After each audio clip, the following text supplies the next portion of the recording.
Όταν μιλάω για ταχύτητα έχω μεγάλο στόμα. Ποντάρω τα λεφτά μου και τα παίρνω πίσω βρώμα και χρώμα τρως. Ακόμα καρμπιλατερά σου έχω μπόμπα. Φτιαγμένο μοτέρ έτοιμο για κόντρα. Όπως ο μαύρος αετός αλωνίων δίχως τα φώτα. Μηχανάκι που γαμά χωρίς καπότα. Κυλώντας πάνω στην άσφαλτο. Κάνω συχνά τον αντίπαλο να παίρνει πουλο. Κάποιοι πουλάνε τα σπίτια τους για μοντέλα. Για να πάρουν ένα για μάχα έτσι για τρέλα. Το μηχανάκι σου βάρεσε βγελαστρός. Το πάνω στην αποβάτρα και στη θάλασσα δώστο. Σκοτώστρα, κοντανίες R500. Δίτρονο μοντέλ που πιάνει χιλιόμετρα τόσα. Πόσα δεν φτάνει το κεφάλι σου να βάλει μωρή κλώσσα. Κατά τις 11 η κόντρα είναι στημένη. Και το τσακάλι στον καράζ δεν περιμένει. Είναι Honda RR 900 και πες του πιτσιρίκου στον τερματισμό τα αρχίδια μου να πάρει.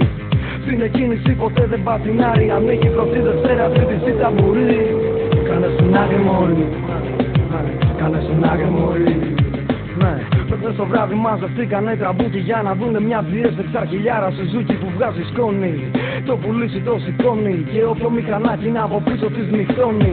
Στην κόντρα δεν φοράμε κράνο στο κεφάλι. Εκτός αν θέλεις να σε φωνάζουμε καρναβάλι. Και πάλι αν είσαι το ρεμάλι που καβαλάει το τσάλι. Πάντα στα αρχίδια σου το κόκκινο φανάρι. Είμαι full στην κάβλα, πάντα για μάχα. Κολοπειραγμένα ζεντάκια παλιό μαλάκα. Περάσανε τα χρόνια.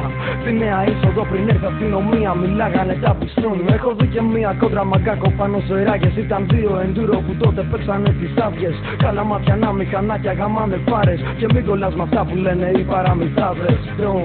Παίζουνε πάντα τα λεφτά. Σε αυτό το τομέα σε κυνηγάνε μπατικά. Η πίσω θέση σου δεν είναι για μουνιά. Είναι για να ξαπλώνεις ανίδα για χιλιόμετρα. Το μοτέρ παθαίνει θράψη. Το μηχανάκι στα 250 και κάτι μέτρα έχει σπάσει. Βαράνε κόφρι την Τετάρτη. Δώσ' το, αυτό για σένα που έχεις μένει το 80 δηλωμένο 50 και σου καίει λάδι. Αυτό για σένα που έχεις Honda GLX 90 και γυρνάς όλο το βράδυ. Αυτό για σένα που θέλεις μια σαμουράι. Και αν έχεις και τα φράγκα τότε το όνειρο γαμάει. Αν δεν κατέχεις το μάμαλο τότε χέστα. Και τράβα να κάνεις μπουρδέλο τσάκα με τη Βέσπα. Κοίτα τι πέρασε μια μηχανή με νικελωμένη ζάντα που στο κέντρο είχε χ. Η πινακίδα ήταν καλαματιανή και έγραφα από κάτω ταχύτητα για ζωή.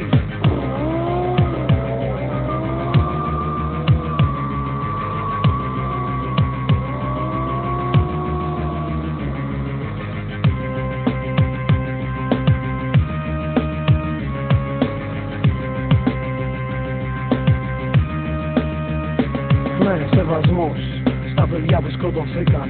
Σ' αυτούς που πιάστηκαν και το θανάτο βρήκαν. Σ' αυτούς που έκλεισαν το σπίτι τους.